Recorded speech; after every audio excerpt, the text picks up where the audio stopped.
Hello, everybody. This is Pascal from Neutrality Hola a todos, soy Pascal Lotas de Neutrality Studies y hoy estoy hablando con Eva Bartlett, una periodista estadounidense-canadiense en Rusia que lleva muchos años informando desde guerras y zonas de conflicto no occidentales, incluyendo Gaza, Corea del Norte y el Donbass.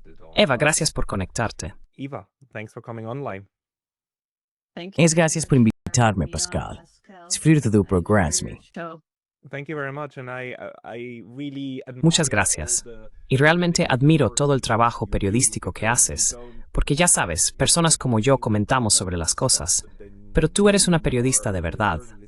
Vas a esos lugares, observas lo que ocurre y luego informas sobre lo que pasa. ¿Cómo fue que tú, como periodista norteamericana, terminaste yendo a todos esos lugares, incluyendo Corea del Norte? ¿Cómo empezaste a informar desde allí y desde Gaza?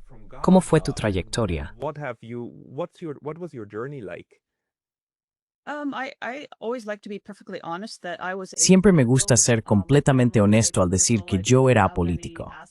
Mi familia era política.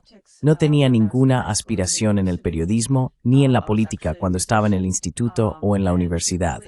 De hecho, era músico y estaba completamente ajeno a todo lo relacionado con las noticias, el análisis o la política. Pero viajé mucho por mi cuenta. Después de la universidad, terminé en Corea del Sur dando clases. Tras 8 meses de viaje por el sudeste asiático, mi mente empezó a hacerse preguntas como ¿por qué veo tanta pobreza en Camboya? ¿Qué pasó en Vietnam? Ese era el nivel de mi ignorancia, por cierto, porque soy producto del sistema educativo canadiense.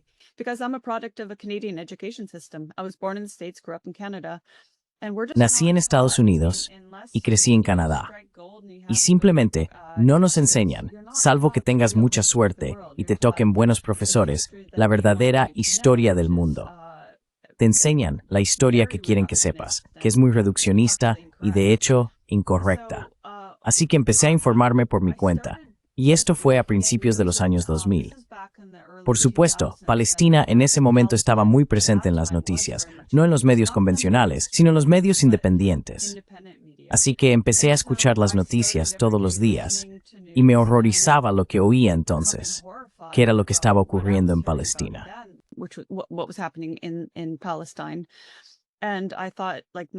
Y pensé, como con muchas cosas, ¿cómo puede estar pasando esto? Era así de ignorante. ¿Cómo puede haber ocupación? Ni siquiera conocía la Nakba en aquel entonces. Así que fue como una bofetada de realidad. Me horrorizó lo que estaba aprendiendo. Y luego empecé a preguntarme, bueno, ¿por qué no sabía esto? Pero en fin, decidí que iría a verlo por mí misma. Así que eso fue, de nuevo, en 2004 o por ahí. En 2007, finalmente llegué a la Palestina ocupada y fui a Cisjordania, a través de Jordania. Me quedé allí 8 meses. Era activista. Y no me arrepiento. No es el título que llevo ahora, porque lo que hago ahora es periodismo.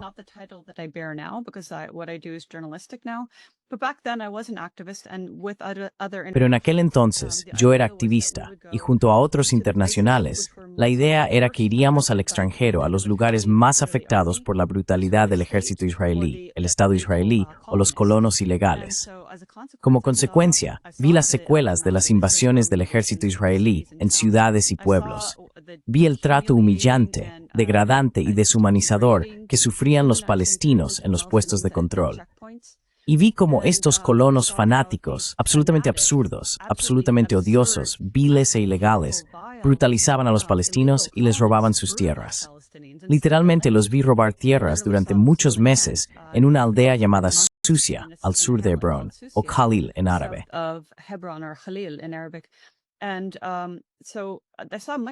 Y así vi mucho más. Y también, por cierto, vale la pena señalarlo, vi cómo los palestinos protestaban de manera no violenta. Porque la otra parte dirá, bueno, ¿por qué usan la violencia? ¿Por qué existe la resistencia? Bueno, podemos hablar de eso, pero los palestinos también han protestado de forma no violenta durante décadas. Lo vi en el pueblo de Bilín y en otros pueblos donde protestaban contra el robo de sus tierras. El 60% de la tierra de ese pueblo fue robada para construir el muro del apartheid, separando a los palestinos de sus tierras, que Israel llama su muro de seguridad.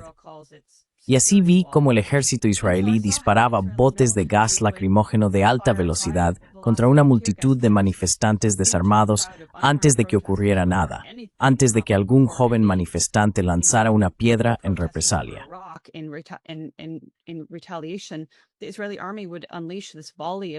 El ejército israelí lanzaba esta andanada de botes de gas lacrimógeno de alta velocidad, no siempre disparándolos al aire, sino disparándolos directamente contra la multitud. Un año después de que yo estuviera allí, un joven que era muy amable, pacífico y querido, Bassem Abu Rama, fue asesinado por uno de estos botes que fue disparado desde muy cerca, a varios metros, directamente a su pecho. El ejército israelí también disparaba balas recubiertas de plástico, balas recubiertas de goma, donde a menudo la goma está cortada para lograr que cuando la impacte en el cuerpo o en el ojo, porque a menudo disparan al enemigo. El plomo cambia su recubrimiento y causa más daño.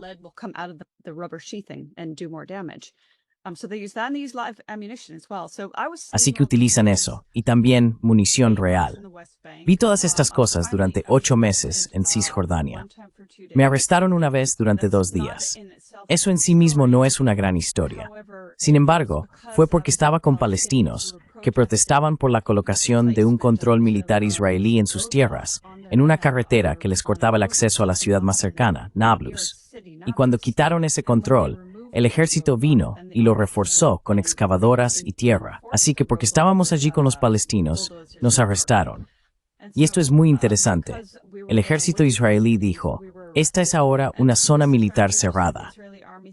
Esto es lo que hacen para criminalizar a cualquiera que esté en la zona.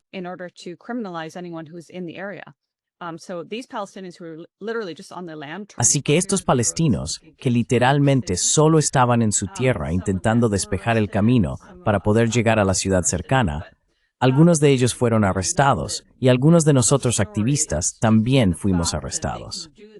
Pero eso ni siquiera es la noticia principal. Es simplemente el hecho de que pueden hacer esto y arrestan a palestinos todo el tiempo, cada día en Cisjordania, sin ningún motivo. Y eso fue solo un pequeño vistazo a lo que soportan los palestinos, un vistazo muy pequeño. Porque por supuesto, ya sabemos que la tortura israelí a palestinos en las cárceles está muy extendida, hasta el punto de que el público israelí protestaba por el derecho de los soldados israelíes a violar a palestinos en las cárceles. Es una larga digresión, lo siento.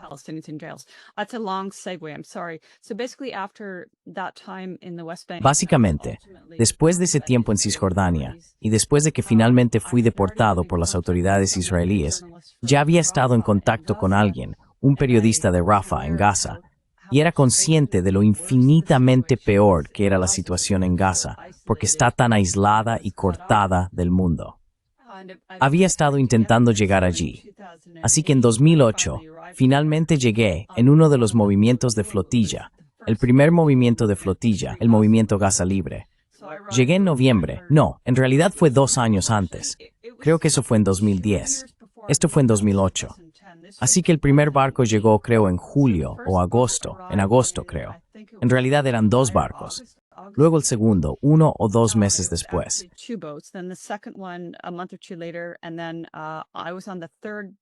Y luego estuve en la tercera. En realidad hubo 5 misiones. 6 barcos, pero solo 5 misiones llegaron realmente.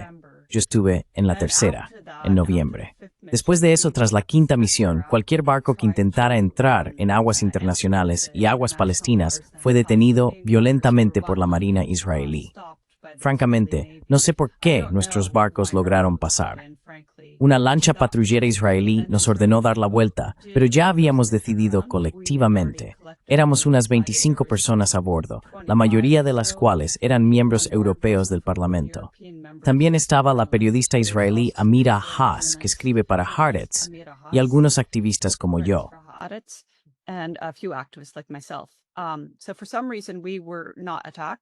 Por alguna razón, no fuimos atacados, por lo cual estoy muy agradecido, porque eso me permitió llegar a Gaza, donde pasé el siguiente año y medio. Finalmente salí por Rafah, y luego, un año después, regresé y pasé allí otro año y medio. Como consecuencia de estar en Gaza durante ese tiempo, Fui testigo de 2 guerras israelíes contra Gaza. Y ahora lo que estamos viendo con el genocidio israelí de Gaza, que ya dura casi 2 años, ha sido horrible, incluso más allá de lo que podía imaginar, a pesar de lo que vi en Gaza.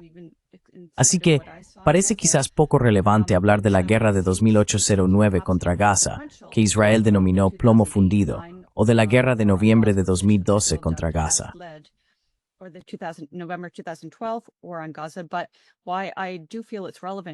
Pero la razón por la que creo que es relevante es para decir que esto no es por octubre de 2023. Israel ya hacía esto a los palestinos, apuntando y asesinando a bebés y niños, mucho antes de este genocidio actual. Y el otro aspecto importante es el asedio, que creo que fue implementado en 2007 por Israel y Egipto. Este y todas las políticas que Israel ha estado imponiendo a los palestinos, la brutalidad, el terror a los palestinos, es muy importante para entender lo que estamos viendo ahora en cuanto a destruir su capacidad de sobrevivir. Y mucha gente no se da cuenta de eso. Pero lo siento, solo terminaré mi respuesta. Tu pregunta era, ¿cómo terminé yo? Así es como terminé en Gaza, en Palestina.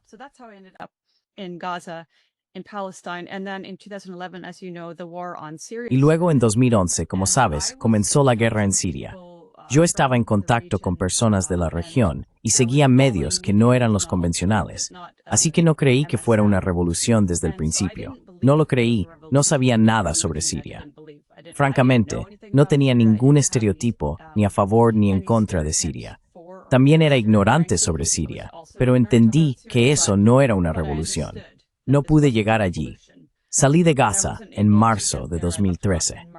Al año siguiente fui a Siria en abril de 2014. Fui allí un total de 15 veces, a veces durante meses seguidos, yendo cada año, varias veces al año, hasta 2021.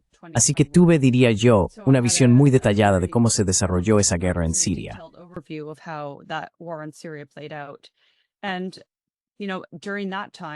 Y bueno, durante ese tiempo me centré en Palestina y Siria. Luego comenzaron los acontecimientos en Ucrania. La guerra de Ucrania en el Donbass empezó. Yo era consciente de ello, pero no llegué al Donbass hasta septiembre de 2019. Y luego, como mencionaste, algunos otros lugares, Corea del Norte, la RPDC y también Venezuela. Así que todo empezó con mi absoluta consternación por lo que estaba ocurriendo en la Palestina ocupada por parte del ejército israelí y los colonos ilegales contra civiles palestinos, hasta ver el contexto más amplio de la conexión de la hegemonía estadounidense sobre la región e Israel actuando en nombre de Estados Unidos en Palestina y ahora en Siria, Líbano y más allá.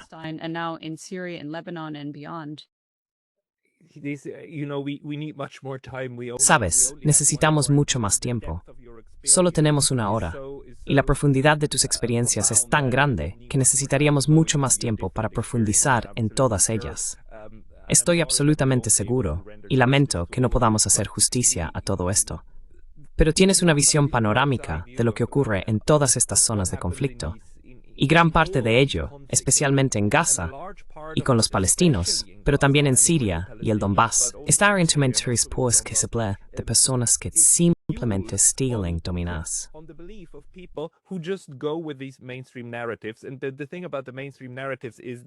Y lo que ocurre con las narrativas dominantes es que sí recogen partes de la historia y las transmiten, pero luego dejan otras partes completamente, absolutamente fuera. Lo estamos viendo ahora mismo. Quiero decir, cualquiera con más memoria que un canario recuerda que existía una historia del conflicto entre Palestina e Israel antes del 7 de octubre. Y algunos incluso recordarán que hubo la Gran Marcha del Retorno y que hubo 200 palestinos que fueron disparados, gazatíes disparados en su lado de la valla, mientras protestaban pacíficamente en su propio lado de la maldita valla, ¿verdad? Y este es solo uno de los ejemplos más recientes.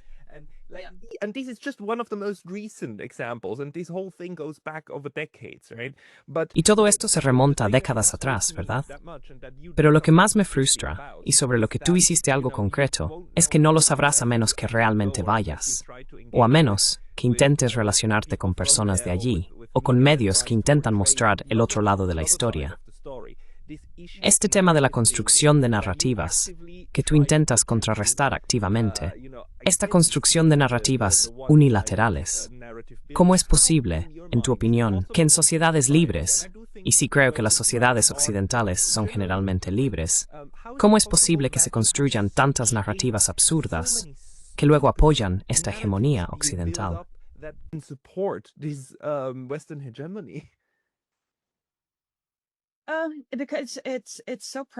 Porque es tan común, no solo en los medios tradicionales, sino que está en todas partes, ¿verdad?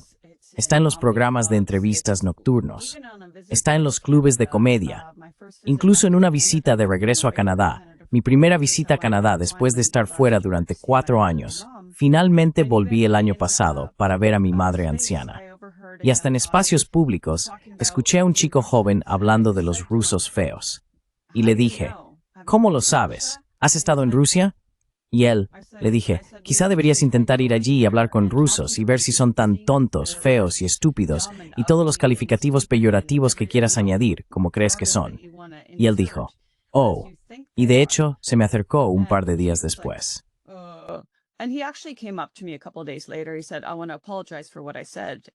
Él dijo, quiero disculparme por lo que dije. No sé, simplemente salió. Y yo le respondí, bueno, gracias por tu disculpa. Realmente lo aprecio. Sabes, eso fue solo un ejemplo muy pequeño, pero él simplemente estaba repitiendo algo que escuchó en algún sitio, en una de estas plataformas, TikTok, lo que sea. No lo sé. Y entonces, cuando es tan común, y en Hollywood, por supuesto también, la gente está completamente inmersa en ello, ¿verdad? Ni siquiera saben que es un estereotipo, que es una mentira, lo que sea, ya sabes. Así que es inmensamente frustrante, porque luego yo o colegas estaremos en algún lugar, ya sea en Siria o en Donbass, y diremos, por ejemplo, oye, ¿sabes? Por ejemplo, Donbass. De hecho, hoy es el día 30.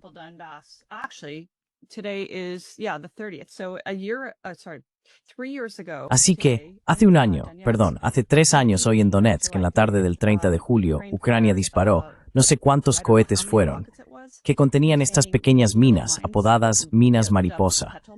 Y son cosas realmente nefastas porque apenas se pueden ver.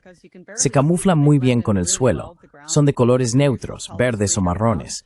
Incluso cuando las vi en el suelo, al principio no pude verlas. Realmente, tuve que esforzarme para distinguirlas porque se camuflan así de bien. Así que Ucrania lanzó estas malditas minas pequeñas, y son tan delicadas que solo hacen falta como 3 o 5 kilos para activarlas. Así que cualquier cosa que las pise o las manipule, un animal, un niño, un pie, hará que estas minas exploten. Y tienen una fuerza muy potente.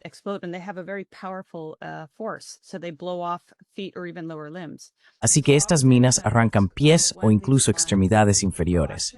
Yo estaba en Donetsk cuando estas minas, en realidad ya habían sido disparadas antes de esa noche, pero fue entonces cuando cubrieron completamente las calles, parques, aceras, patios de edificios de apartamentos, zonas de juegos infantiles, no solo en Donetsk, sino también en distritos vecinos y otras ciudades, Gorlovka, Makivka.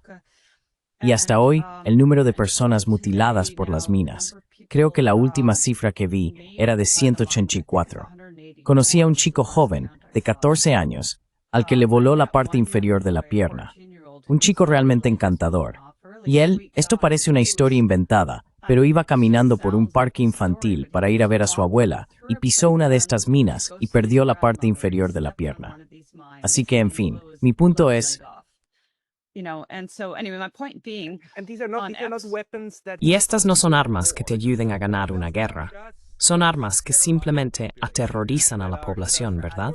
Están ahí únicamente para asegurarse de que la gente del otro lado lo pase lo peor posible.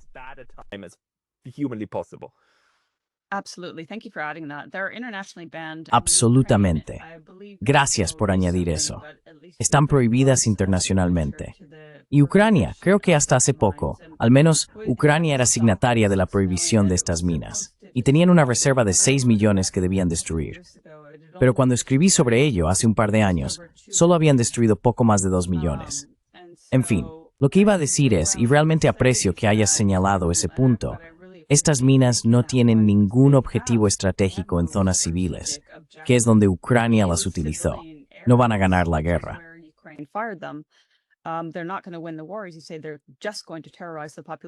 Como dices, solo van a aterrorizar a la población y mutilarla. Y el otro aspecto sobre ellas es que permanecen inactivas, como muchas minas, durante años. Así que, incluso si los zapadores han pasado por una zona y la han considerado libre de minas, lo que puede ocurrir es que haya una atascada en un árbol o en un tejado que pueda caer o ser arrastrada por la lluvia. Y entonces, una zona que se consideraba segura deja de serlo. Eso ocurrió de hecho.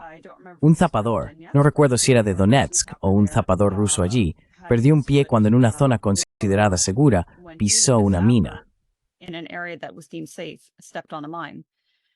Yeah, and you know I mean, Han, ya sabes, las leyes de la guerra y el derecho internacional humanitario son bastante claros sobre la ilegalidad de atacar a civiles. Y eso aplica para ambos bandos. Quiero decir, el derecho internacional humanitario no diferencia entre quién empezó o quién se está defendiendo. Es decir, no se permite atacar a civiles. Y normalmente lo que ocurre es que ambos bandos hacen este tipo de cosas. Pero lo que hacen nuestros medios es crear narrativas en las que solo un lado es completamente malvado. Y actualmente, por supuesto, la narrativa es que los rusos están atacando y aterrorizando a civiles, mientras que los ucranianos simplemente se están defendiendo valientemente y solo atacan, ya sabes, instalaciones militares. Y por supuesto, el periodismo independiente ayuda a aclarar este tipo de cosas en ambos bandos.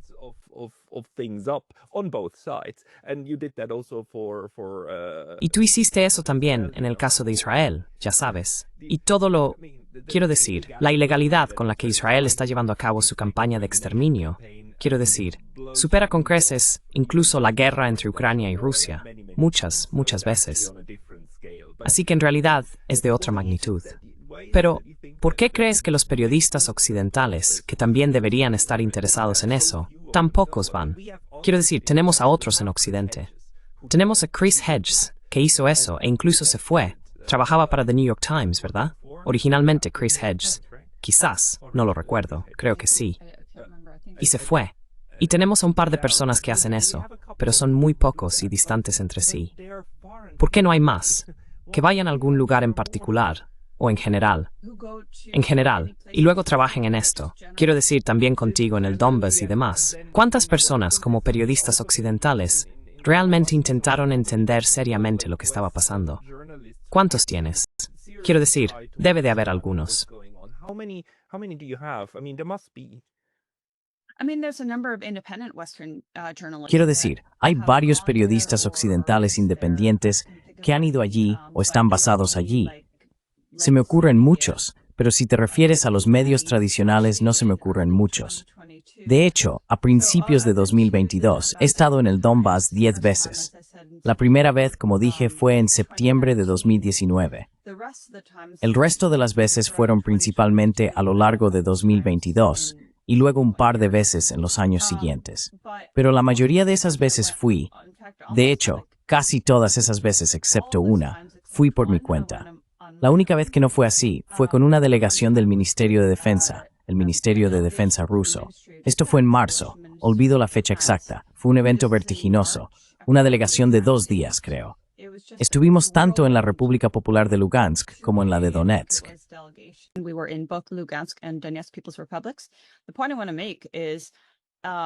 El punto que quiero destacar es que en realidad 2 semanas antes, en Donetsk, en una calle muy céntrica, Ucrania había lanzado un misil Tochka-U con municiones de racimo. Y creo que murieron 21 personas, tendría que comprobar ese número. Pero en cualquier caso, murió un número significativo de personas. Así que, de los lugares que visitamos, fuimos a esta calle, que es una de las más céntricas de Donetsk, donde cayó una de las municiones y donde murieron personas. Y había una pequeña exposición de fotos. De hecho, hay un punto importante que quiero señalar con esto.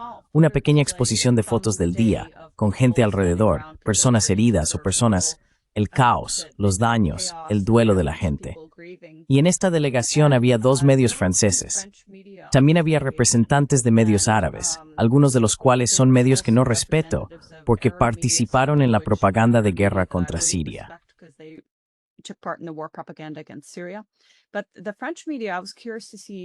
Pero los medios franceses, tenía curiosidad por ver sus medios de televisión principales, tenía curiosidad por ver cómo informarían. Y básicamente después de esos 2 días fuimos a una ciudad llamada Volnovaya. Puedo hablar un poco más sobre eso. Recorrimos Lugansk, vimos varias zonas. Volnovaya era una zona donde los combates habían terminado y el ejército ruso estaba repartiendo ayuda humanitaria. Otra zona, en la República Popular de Lugansk, Shchastia, era igual. Y lo que veías era una organización muy ordenada de personas haciendo fila, realmente desesperadas por la ayuda, y recibiendo paquetes de alimentos y productos sanitarios e higiénicos que parecían bastante completos. Y en Volnovakha hablamos con el médico jefe del hospital, que estaba casi completamente destruido.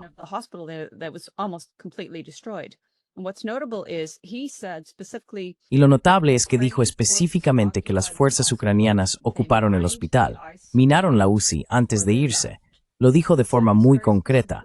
Luego algunos periodistas le hicieron una pregunta como, ¿qué fuerzas eran? Creo que intentaban averiguar si era Azov u otro grupo. El médico respondió, no lo sé. Los medios franceses tomaron el no lo sé del médico, seleccionaron esa parte, distorsionaron todo el asunto y omitieron la parte en la que él decía específicamente que las fuerzas ucranianas estaban ocupando el hospital, se negaron a marcharse y minaron la UCI. No incluyeron nada de eso.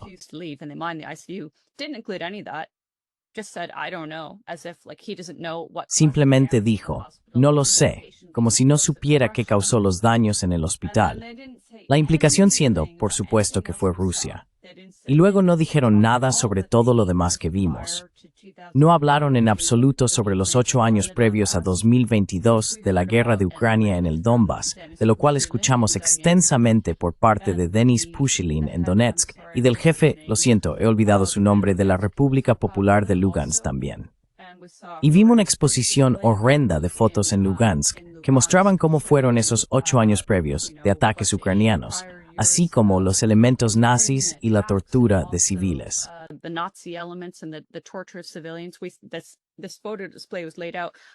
Esta exposición de fotos fue organizada. Los medios no hablaron de eso, no hablaron de nada, excepto de la violencia. Esto es lo que el gobierno ruso quiere que veamos, la comida que se reparte. Así que básicamente están diciendo, ya sabes, que esto es una burla, como si todo fuera falso, ese tipo de cosas. Y seleccionando específicamente las palabras de ese médico. Por cierto, volví a Volnovakha muchas veces, y en una de las ocasiones, regresé a ese hospital. No volví a ver a ese médico, pero hablé con otros miembros del personal, y me dijeron que antes de que las fuerzas rusas entraran siquiera en Volnovakha, las fuerzas ucranianas estaban bombardeando el hospital.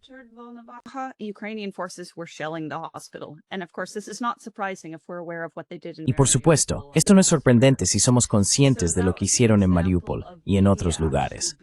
Así que ese fue un ejemplo de medios que realmente estaban allí, seleccionando la información y no diciendo la verdad. Y también lo hicieron en Siria. Channel 4 News lo hizo en Siria. Christian Grever Murphy también lo hizo. Blanqueó gravemente el terrorismo de las distintas facciones terroristas en el este de Alepo. Minimizó totalmente el daño que causaron a los civiles sirios, que fueron 10.000, o creo que fueron 11.000 civiles, no militares, muertos por los bombardeos terroristas cuando Alepo fue liberada a finales de 2016. Sí, bombardeos y francotiradores. Y ya sabes, estos medios estaban allí.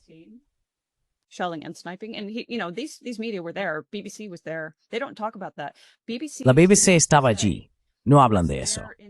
Liz Doucet de la BBC estaba allí en Siria, en Damasco, en el casco antiguo de Damasco, cuando yo coincidí en mi primera visita en abril de 2014. Y las fuerzas terroristas en Ghouta Oriental estaban bombardeando constantemente Damasco. Todo el mundo sabía de dónde venía, porque este es otro aspecto engañoso. Cuando estás bajo fuego, sabes de dónde viene, ya sea en Donbass, en Gaza o en este caso en Damasco. Pero lo que hizo Liz Doucet fue, el bombardeo había matado a un niño y herido a 60 porque alcanzó una escuela primaria. Algunos de los niños estaban siendo atendidos en lo que se llama el Hospital Francés. Así que fuimos al Hospital Francés y Liz Doucet estaba allí.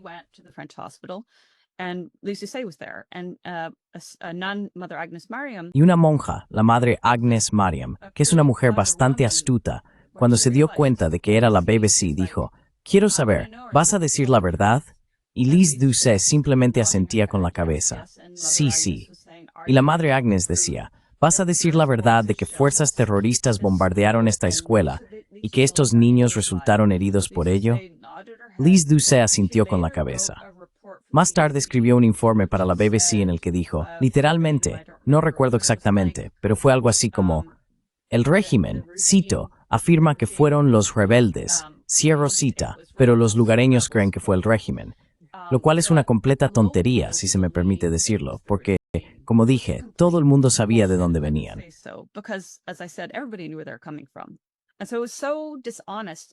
Y fue tan deshonesto, echando la culpa de los bombardeos que aterrorizaban a los sirios en Damasco, en Alepo, en otros lugares, pero en este caso en Damasco, diciendo que era el gobierno quien lo hacía. Es exactamente la forma en que los medios manipulan las cosas. Volviendo a mi punto sobre las minas de pétalos, que no terminé, lo siento, pero recientemente, Grok, ya sabes, el experto de X, determinó que mis informes eran falsos. Ya sabes, ver las minas de pétalos, hablar con expertos. No soy un experto en balística, pero hablo con ellos. Y son ellos quienes me dijeron a mí y a otros periodistas que estas minas se lanzaban en cohetes que contenían más de 300 de estas minas en municiones de racimo que se dispersan y explotan en el aire. Se dispersan. En fin, todo esto me lo contó alguien que sí es un experto en balística.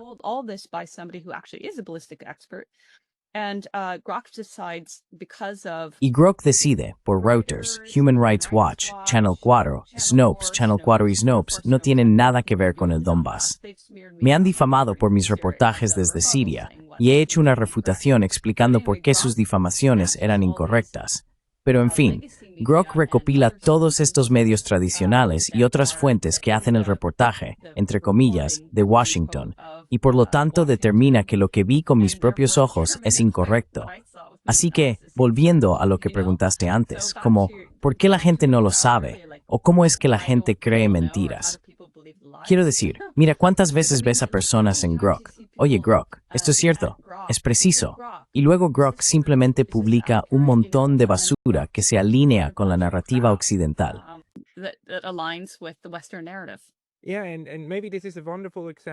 Sí, y quizá este sea un ejemplo maravilloso. Sabes, Grok no está necesariamente programado para mentir, pero Grok recurre a las mismas fuentes que tú y yo, solo que lo hace mucho, mucho más rápido y en mucha mayor cantidad. Y el hecho de que este entorno mediático que hemos creado sea capaz de difundir, por ejemplo, 100 veces la historia de, bueno, tomemos otra que era tan ridícula, tan absurda, que incluso se filtra en los medios convencionales. El tema de quién bombardeó la central nuclear de Zaporilla, ¿verdad? Esa central nuclear controlada por los rusos. ¿Quién la está bombardeando? Y los medios occidentales fingiendo que no podemos saberlo. Quiero decir, ambos bandos dicen algo, ¿no?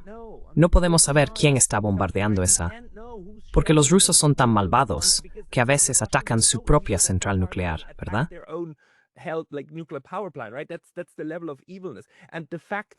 Ese es el nivel de maldad. Y el hecho de que esto luego se escriba cientos de veces y se difunda, deja un rastro tan grande que nosotros confundimos la familiaridad con la verdad. E incluso Grok y estas IAs pueden ser llevadas a creer que, bueno, hemos visto tantos informes diciendo esto, y solo unos pocos diciendo otra cosa, así que este debe ser descartado, ¿verdad? El otro es abrumadoramente más creíble. Así que tienes estos ataques masivos contra la verdad, oleadas mediáticas, ¿verdad?, que se están impulsando. E incluso si lo ves con tus propios ojos, luego eres difamado. Tu página de Wikipedia es una enorme lista de acusaciones sobre todas tus fechorías, Eva. ¿Verdad? De cómo tú, lo sé.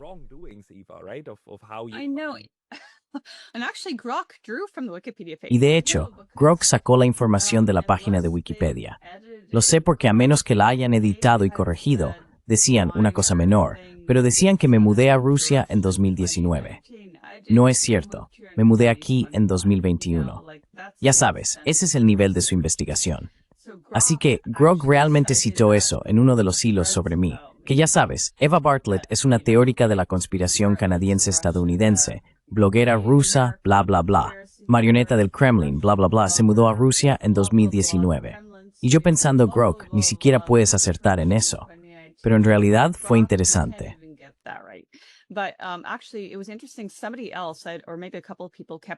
Alguien más dijo, o quizá un par de personas siguieron insistiendo con Grok.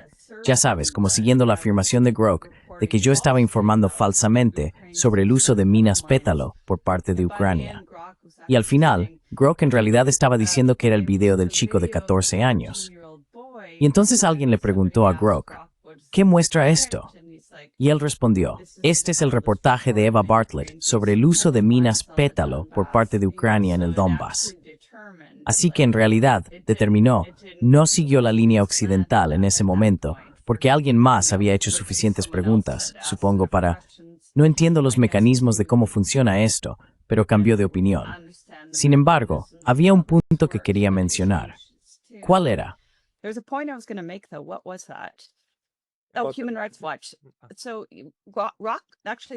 Human Rights Watch. Así que Grok. De hecho, lo interesante es que Grok dijo, ya sabes, según Human Rights Watch, es Rusia quien dispara las minas. Y en realidad Grok se refería a un informe que salió, creo, en enero de 2023 por parte de Human Rights Watch. Y sugería que Ucrania sí usó minas mariposa en Izium, pero no llegó a afirmar que Ucrania las usara en Donetsk. Porque obviamente, no sé, eso es demasiado para Human Rights Watch. Es como lo que decías antes, a veces los medios cuentan un poco de verdad. Pero en realidad, en ese informe, Human Rights Watch dijo específicamente que no tienen pruebas de que Rusia haya usado minas mariposa en Ucrania. Así que Grok no citó eso. Así que es muy interesante. So Grok didn't cite that, so it's very interesting. I mean, the thing is a lot of Quiero decir, la cuestión es que hay muchas cosas que circulan por ahí. Y a veces se ve explícitamente el uso de la desinformación por parte de Occidente para sostener elementos clave de la narrativa que necesitan ser ciertos. Un elemento clave, en el caso de Siria, fue que Assad estaba intentando exterminar en masa a su propia población con gas y demás. Y luego tuvimos estas misiones independientes de investigación de hechos que se crearon a través de la OPAC y que realmente sacaron a la luz conclusiones muy incómodas que decían, mirad, esto no tiene sentido. Estas personas, eso no es lo que ocurrió.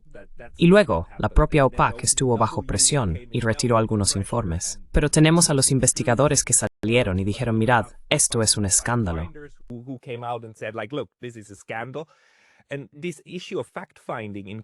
Este tema de la búsqueda de hechos en los conflictos es muy importante. Y es un problema muy antiguo, porque es difícil saber con precisión qué ocurrió. Pero eso es lo que luego determina la acción política. ¿Hasta qué punto crees que hoy en día tenemos más posibilidades de saber, de dar sentido a estos acontecimientos? Porque ahora tenemos las redes sociales, tenemos esta forma directa de intercambiar información, pero aún así determinar la verdad es difícil. Porque, de nuevo, la verdad contigo es, vale, te pregunto, me das una respuesta y simplemente confío en que esa es tu opinión justa y honesta, ¿verdad? Pero no tenemos otra forma que esta. ¿Qué más podemos utilizar para llegar a conclusiones válidas?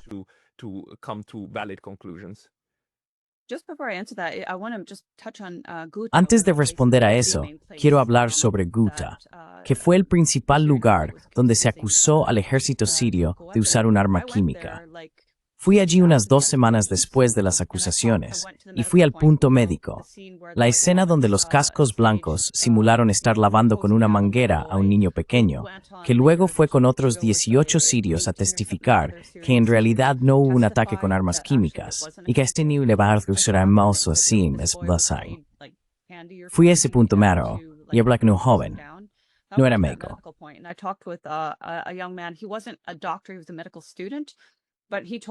Era estudiante de medicina, pero me contó lo que pasó y le pregunté, oye, ¿alguno del personal médico que estaba tratando a los supuestos víctimas de un arma química llevaba ropa protectora?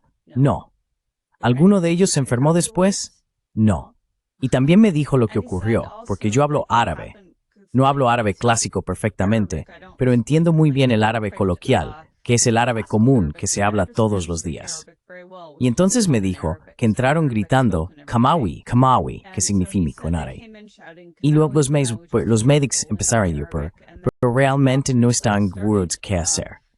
doing something, but they weren't sure what to do really. They were surprised and then they quickly realized, no, we're just treating Se you sorprendieron y luego se dieron cuenta rápidamente de que no, solo estábamos tratando dolencias normales relacionadas con explosiones, inhalación de polvo, otras cosas.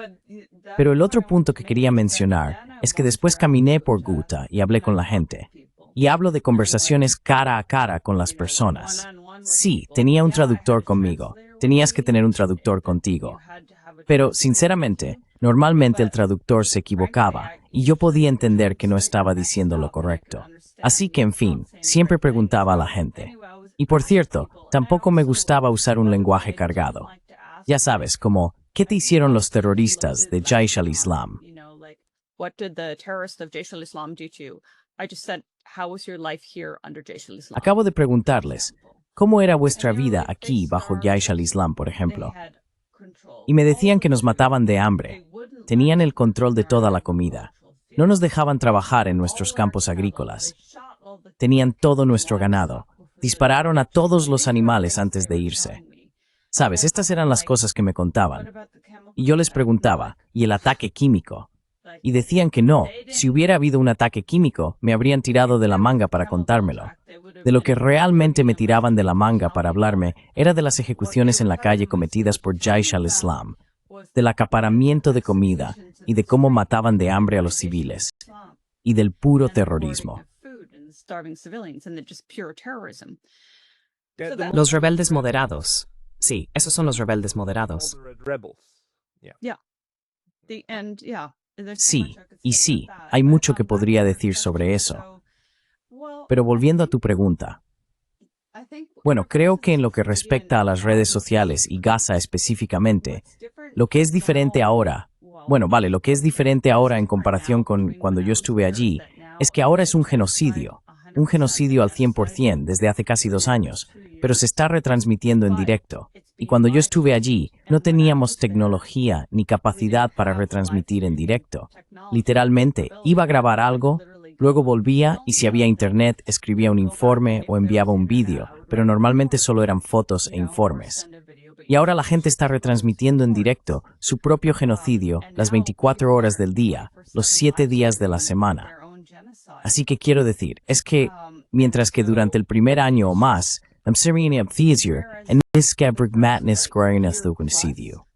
most media would not acknowledge it was a genocide, and at best people would say like, well, there might be En los casos, la gente decía, bueno, puede que haya elementos que indiquen intención de cometer genocidio. Y ahora la gente lo llama abiertamente un genocidio. Por fin, porque es innegable.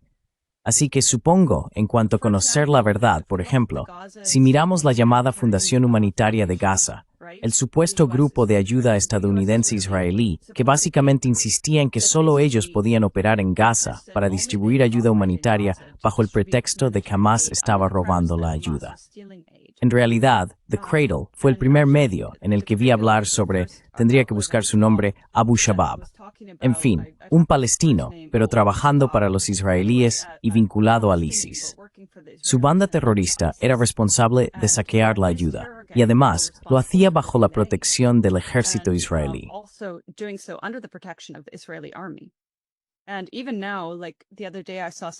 Y aún ahora, como el otro día, vi a alguien publicar el informe de USAID, que obviamente no van a ser pro-palestinos ni pro-Hamas. USAID no encontró pruebas de que Hamas robara ayuda.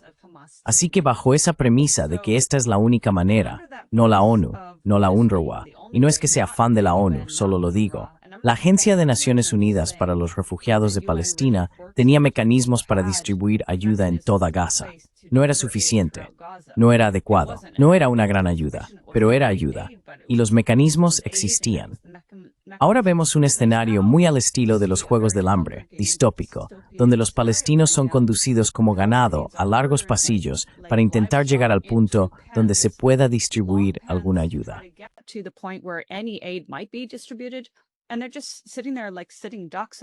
Y simplemente están ahí sentados como patos en un tiro al blanco, mientras mercenarios israelíes y estadounidenses les disparan. Y por supuesto la parte israelí dirá que esto es control de multitudes, disparando munición real, incluso según un periodista. Creo que era un boina estadounidense o algo así, del ejército de Estados Unidos, olvidó su nombre. Recientemente habló públicamente diciendo que esto es un crimen de guerra. Vi cómo disparaban proyectiles de tanque contra la población, civiles desarmados y hambrientos, fue lo que especificó. Y sin embargo, los medios israelíes y el liderazgo israelí dirán, nadie se está muriendo de hambre en Gaza. Es Hamás.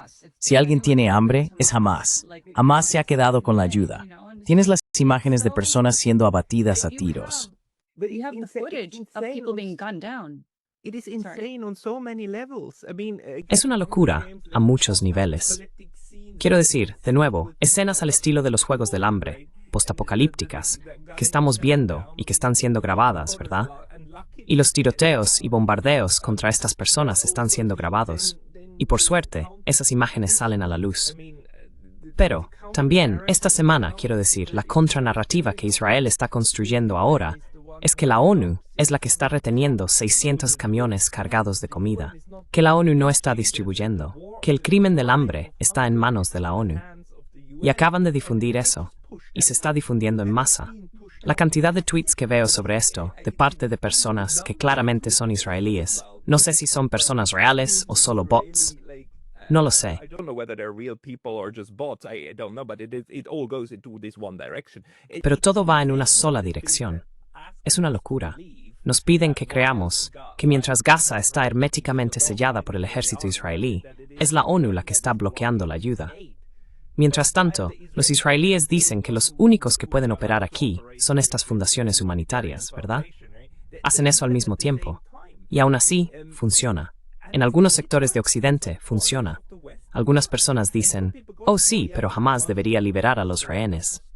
Si liberan a los rehenes y se disuelven, entonces todo esto desaparecería. Y sería un paraíso. E Israel, por supuesto, entonces establecería ya sabes, toda la gente sería buena. Sí. You know, all people would be good. Well, so that's why then I go back to the point I was making earlier. Bueno, por eso vuelvo al punto que mencioné antes sobre mis experiencias hace una década. ¿Cuánto ha pasado ya? Hace una década y media en Gaza. Porque no solo estaba documentando las dos guerras en 2009, también estaba con los médicos palestinos, viajando en sus ambulancias. Así que veía de primera mano a quienes rescataban.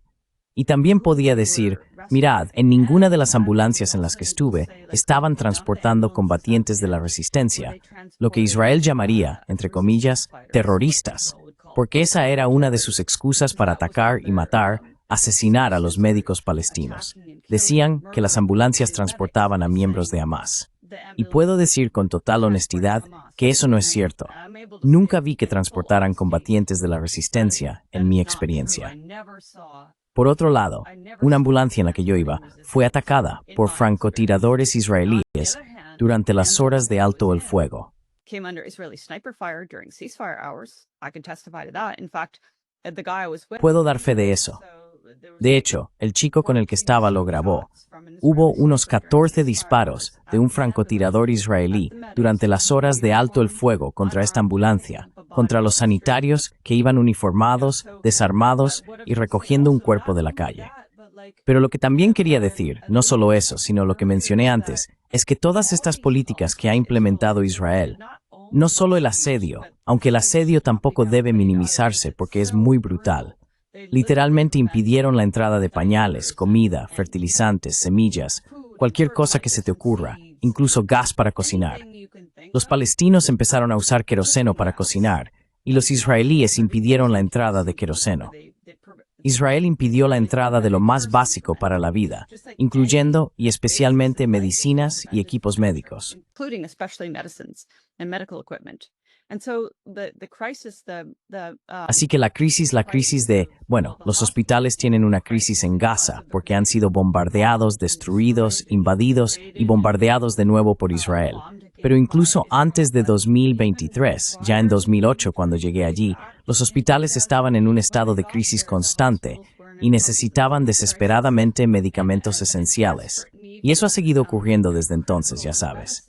Así que está eso. Luego, la gente israelí publica periódicamente y de hecho dicen, Israel está disparando a los pescadores. Sí, llevan haciéndolo desde siempre. Disparan a los pescadores, estén en una saca, que es como una tabla de remo, breman mar adentro, echan las redes y luego las recogen. Así que están en esa saca.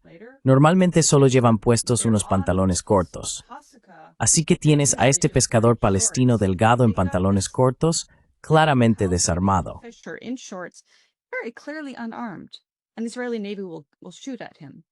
Y la Marina israelí le disparará, ya sabes, o si están en un barco pesquero, ese enorme cañonero israelí se acerca al barco y o bien lo bombardea, le dispara con ametralladoras, o utiliza un cañón de agua de alta presión para romper las ventanas y destrozar el equipo.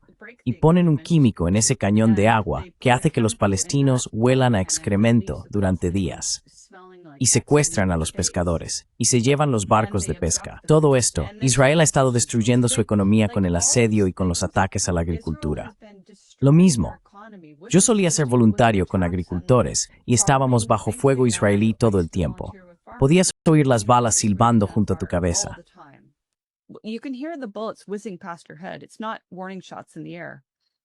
No son disparos de advertencia al aire. Si no hubiéramos estado allí, habrían disparado a los palestinos en la cabeza o en el cuerpo. Y lo hicieron, lo hicieron, lo hicieron. Mataron a muchos palestinos. Hirieron a muchos palestinos que solo estaban trabajando la tierra. Y fueran jóvenes trabajando como jornaleros, o mujeres también. Ellas trabajan como agricultoras asalariadas, o familias enteras. El ejército israelí les disparó bajo el pretexto de la seguridad cuando estaba allí en la frontera. Tienen su alta tecnología de vigilancia. Pueden ver que están disparando a civiles desarmados. Lo hacían para expulsarlos de la tierra. ¿Y cómo se supone que deben vivir, ya sea cultivando su propia comida o trabajando para ganar algo de dinero para la familia?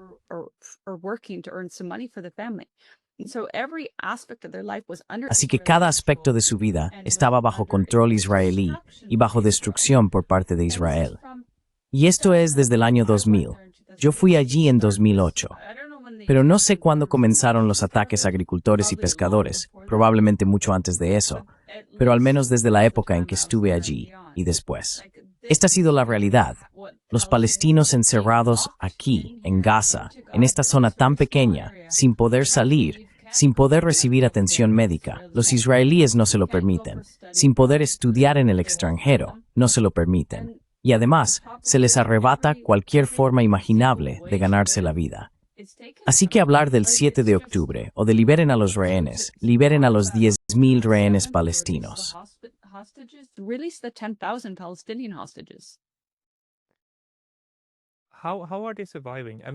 ¿Cómo están sobreviviendo? Quiero decir, este ataque que también estamos presenciando es tan horrible.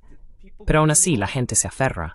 La gente se aferra a la vida. E incluso la resistencia sigue ahí fuera. Es decir, jamás no se ha disuelto. ¿Cómo es posible eso en estas condiciones?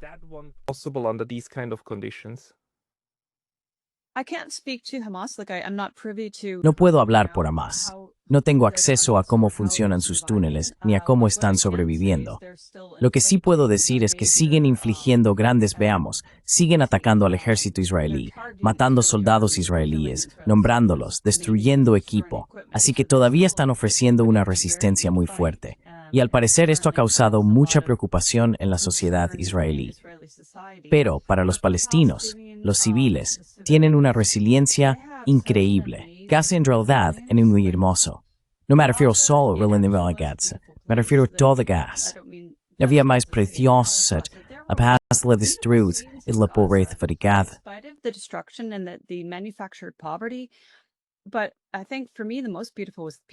Pero creo que para mí lo más hermoso fue la gente, porque tenían una resiliencia increíble para encontrar alegría en las cosas más pequeñas. Quiero decir, todavía se ve ahora en X. Ves una foto o un video de un niño encontrando alegría, rodeado de muerte. No me refiero a cadáveres, pero ya sabes, ese niño está en un entorno donde cada día está lleno de muerte para él o ella. Y aún así, de alguna manera, encuentran alegría en lo más pequeño, o la gente crea alegría para ellos. Se ve, su bobada de existir y sobrevivir el vivimiento increíble. ¿Cuántas personas tienen así su expulso?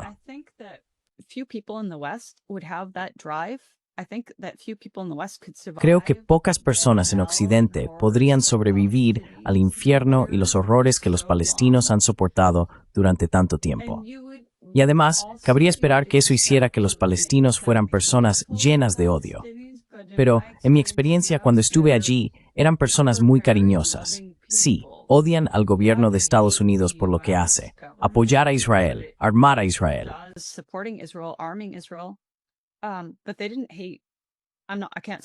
Pero ellos no odiaban. No puedo hablar por cada persona. Pero en mi experiencia, las personas que conocí daban la bienvenida a la gente. Daban la bienvenida a los extranjeros, los recibían en sus casas, querían alimentarlos con lo poco que tenían. Y yo solo pienso, ¿cómo? Pero eso habla del espíritu y la voluntad de sobrevivir. ¿Cómo están existiendo realmente? No lo sé. Porque no pueden, es muy difícil para ellos conseguir agua potable si es que pueden, y la comida es inexistente. Literalmente se están muriendo de hambre. Incluso, creo que fue hace una semana, no recuerdo qué organismo, pero básicamente se lanzó la alerta de que están en tal etapa de esta hambruna fabricada, este hambre deliberada, que muchos de ellos están en un punto de no retorno, donde incluso si se les alimentara, sus cuerpos ya están demasiado deteriorados, ¿sabes? Y es horrible. Y luego, si recuerdas, el año pasado, The Lancet publicó su informe diciendo que, considerando las muertes indirectas, la cifra podría ser casi 200,000. Creo que era como 186,000 o algo así.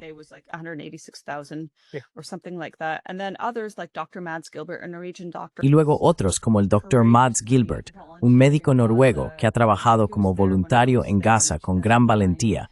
Él estaba allí cuando yo estuve en 2009 como voluntario en el Hospital Shifa. En fin, tiene mucha experiencia en Gaza. Él decía, y otros investigadores también, que la cifra podría ser el doble si se incluyen, obviamente, los cuerpos que no se han contabilizado bajo los escombros, que es el principal motivo. Y luego, si se incluyen otras causas que provocarán muertes indirectas, que en un artículo que escribí el año pasado, argumenté que en realidad siguen siendo directas, en mi opinión, porque son consecuencia de las políticas israelíes que generan la escasez de agua potable, la falta de un sistema médico operativo, todo eso.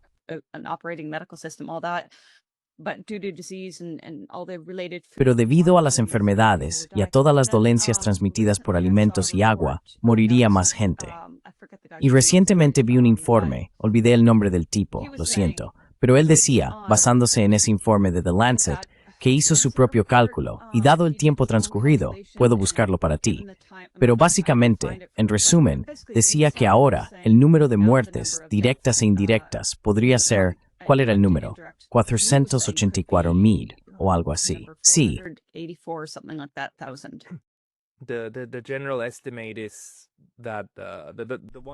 La estimación general, que vemos en varios lugares, también de organizaciones humanitarias, y que también recibí de un colega palestino en Belén, es que la población pasó de 2,2 millones a aproximadamente 1,8 millones. Y es justo decir que quizás 100,000 lograron salir de alguna manera, así que no están muertos, pero se han ido. Pero la población ha disminuido al menos en 400,000 personas.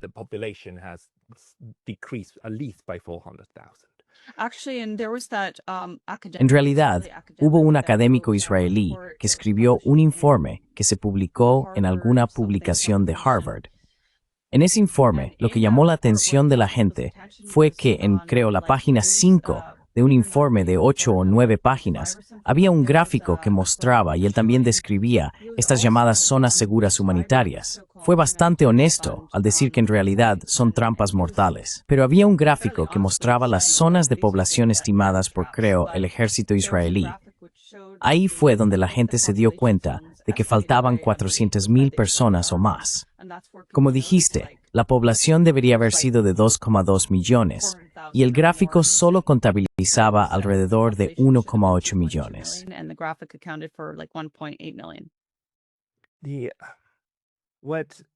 Los horrores del genocidio son una cosa. Por desgracia, no es el primer genocidio que las poblaciones occidentales han infligido a otros. Tuvimos, por supuesto, el Holocausto, el genocidio contra los judíos. Tuvimos a los alemanes cometiendo genocidio en Namibia. Hemos visto la exterminación de los pueblos indígenas del continente norteamericano por parte de los colonos europeos. este genocidio se repite una y otra vez. Pero la idea, por supuesto, es que hoy en día esto ya no ocurriría, porque estamos demasiado bien informados y no queremos que vuelva a suceder. Y sin embargo, seguimos viéndolo ocurrir. Quiero decir, este es el mayor crimen que puedo recordar.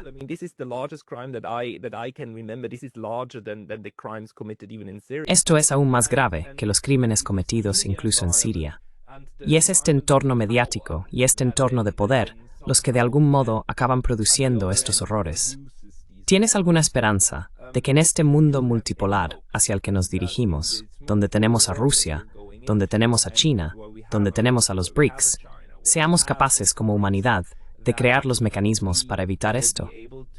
Porque me parece que está bastante arraigado, en realidad, en un contexto de Europa Occidental, una forma de hacer las cosas. Y cuando digo Europa Occidental, en realidad también me refiero a los euros emigrados a Norteamérica.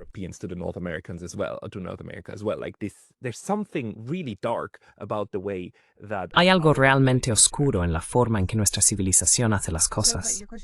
Pero tu pregunta es, ¿parece que en el futuro podremos evitar este tipo de cosas? Porque vives en Rusia y has podido moverte, y eres uno de los periodistas que realmente consigue ofrecer estos contrarrelatos y mostrar partes del horror que están ocurriendo y que no llegan a la narrativa dominante.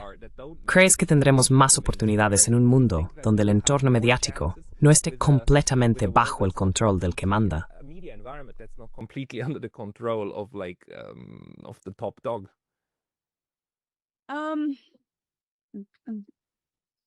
En cuanto a los medios de comunicación y el control de los medios, creo, no puedo dar cifras, pero parece que ha habido un cambio masivo en la conciencia pública y en la desconfianza hacia los medios. Así que diría que al menos el dominio de los medios tradicionales ha caído en picado. Pero quiero decir, ni siquiera podemos detener este genocidio en curso, que todo el mundo admite que es un genocidio. La hambruna deliberada de los palestinos por parte de Israel, que todo el mundo reconoce que está siendo llevada a cabo por Israel. No podemos detenerlo. Quiero decir, tenemos a las Naciones Unidas. Puede lamentarse y decir estamos preocupados, ya sabes, pero en realidad no puede hacer nada para detenerlo. Y creo que, como muchas personas, yo mismo me estoy volviendo loco cada día pensando, ¿qué podemos hacer para que esto termine?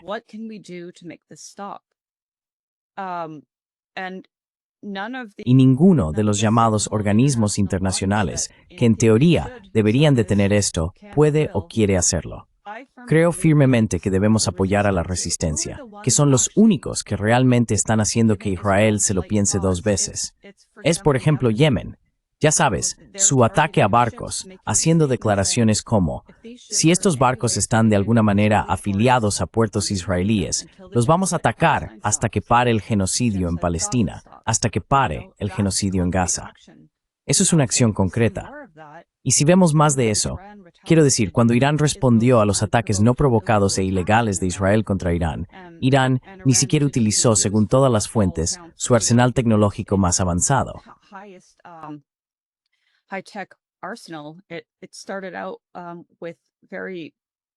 Empezaron con misiles muy básicos. No voy a entrar en detalles porque no puedo especificar exactamente qué usaron, pero empezaron con misiles básicos y luego pasaron a usar misiles avanzados.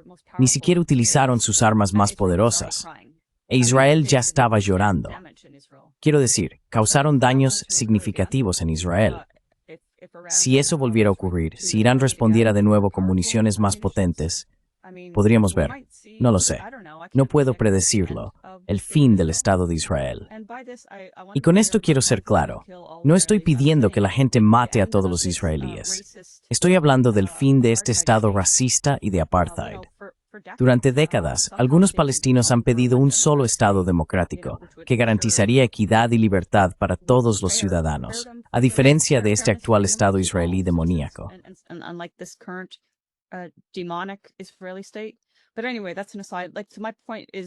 Pero bueno, eso es un paréntesis. Mi punto es que creo que solo veo esperanza en apoyar a la resistencia. Solo veo esperanza en varios movimientos de resistencia, ya sea Hezbollah, la resistencia yemení o la resistencia palestina en Gaza, para lograr que Israel se detenga. O quizá Israel se quede sin municiones. No lo sé. Pero no veo que ningún organismo internacional vaya a intervenir para detener el derramamiento de sangre, porque hasta ahora no lo ha hecho y simplemente no lo hará. La forma en que la ONU está diseñada fue parte de la creación de Israel, o aseguró la creación de Israel en tierras palestinas. Así que no tengo esperanzas en ese sentido, ni siquiera con los BRICS. Incluso si los BRICS fueran ahora mismo la potencia dominante, no sé si eso podría detener el genocidio israelí. Así que soy bastante cínico en ese aspecto. No, no, you're right. The question to me is, No, tienes how razón. much does it take? Para mí la cuestión es, ¿cuánto tiempo tiene que pasar hasta que los partidarios de Israel, los partidarios occidentales, empiecen realmente a darse cuenta de que lo que está ocurriendo es realmente horrendo? Porque no es necesario bombardear Israel, en absoluto. No deberías hacerlo. Simplemente no deberías entregar armas. Simplemente no deberías comerciar ni enviar dinero y todas esas municiones al Estado. No podría ser lo que hace. Aquí es donde toda la narrativa mediática, para mí, es una parte integral del genocidio. Esta idea de que Israel solo está librando una guerra de autodefensa y que si no fuera por el malvado Hamas, entonces todos en la región vivirían en paz. Mientras se ignoran todas las formas en que Israel no solo está luchando contra Palestina, sino también contra Líbano, contra Siria, contra todos y cada uno de sus vecinos. Y seguimos fingiendo que este es el bando que se defiende. And we're still pretending that this one is the self-defending part. It's I'm sure you know, mind-boggling. Pascal, but Estoy seguro de que lo sabes, Pascal, pero Israel estaba, bueno, en muy buenos términos con los terroristas de Al-Qaeda e ISIS en Siria. Israel atendía a terroristas en hospitales de campaña israelíes y los devolvía a Siria. Y a lo largo de los años, Israel ha bombardeado Siria ilegalmente. Así que, como dices, esta idea de que Israel simplemente se está defendiendo ahora contra Hamas, cuando Israel lleva bombardeando países vecinos desde hace mucho tiempo, es engañosa. It's so awesome because it is so nefarious, right? Es tan horrible porque es tan nefasto, ¿verdad? Y luego ayudas a estas personas, incluidos al-Jolani y demás, y en el momento en que ya no los necesitas, los vuelves a etiquetar como terroristas. Y entonces vas y los bombardeas sin piedad, ¿verdad? Y dices, son terroristas. Así fomentas tu propia oposición controlada, que luego puedes volver a bombardear. Y lo enfermizo es que algunas de estas facciones realmente creen que son más inteligentes que eso y que pueden utilizar a Israel, cuando en realidad, 2 o 3 años después, son ellos los que están en la cuerda floja, y eso perpetúa la violencia masiva que Israel puede ejercer. Eva, lo siento, estas entrevistas se vuelven un poco oscuras, pero es difícil hablar de un genocidio y no ponerse oscuro. ¿Cuál es tu recomendación para la gente que quiere seguirte o que quiere seguir reportajes en los que confías? ¿A dónde deberían ir? Reporting that you trust, where should they go?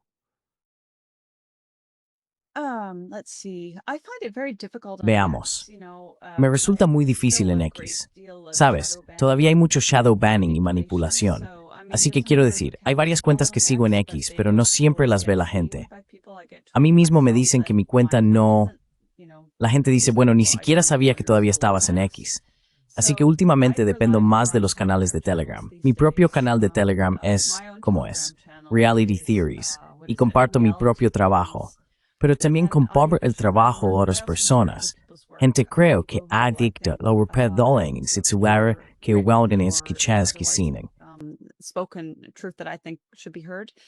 I use my blog. I'm not a blogger Utilizo now, mi blog. obviously, but I use my Ahora blog no to soy bloguera, publish, lo fui antes, my pero uso mi writings blog and para volver a etc. publicar mis My escritos blog is o entrevistas, etc. Mi blog es ingasa.wordpress.com, pero hay varios medios de comunicación independientes que hacen reportajes realmente buenos. No puedo citarlos todos ahora. Estoy encantada de enviar algunos enlaces. Pero diría, como regla general, que si lo escuchas en los medios de comunicación convencionales, generalmente debes asumir que no es cierto o que es lo contrario de la realidad. Así que eso es en general si la gente busca la verdad. Y entonces tu pregunta es, ¿dónde puede la gente encontrar información honesta, verdad? So your question is where can people go for honest reporting, right? ¿Qué recomiendas? I recommend finding a diverse amount of sources. Recomiendo buscar una variedad de fuentes. De hecho, antes dijiste algo como, Eva, tú puedes contarme algo y yo puedo elegir creerte o no. Y es cierto, puedes elegir creerme o no. Pero si te digo, oye, esto es lo que vi en Donbass, en Siria, en Gaza, y luego ves a otras personas, quizá con un reportaje en vídeo sobre ello, y ves que empieza a coincidir, entonces te das cuenta, vale, esta persona está diciendo la verdad. Y empiezas a seguirles y ves que tienen un historial. No hablo de mí, hablo en general. Así que no es bueno creer solo a una fuente. Es bueno diversificar y obtener tantas fuentes como sea posible, preferiblemente de quienes tengan experiencia de primera mano, pruebas visuales o testimonios, etc. Pero depender solo de una fuente, especialmente si es de los medios tradicionales, es una mala estrategia. Especially if it's legacy media, it's a bad strategy. Think for yourself. Piensa por ti mismo. Consulta diferentes fuentes y no creas solo lo que dicen las grandes cadenas. Eva, si me envías algunos enlaces, los pondré en la descripción de abajo para que la gente también pueda encontrarte a ti y a tus fuentes. Eva Bartlett, muchísimas gracias por tu tiempo hoy. Eva Bartlett, thank you very much for your time today. Thank you. Grace, Grastwas Borden, Leverstitz Mataberovitsa Girti.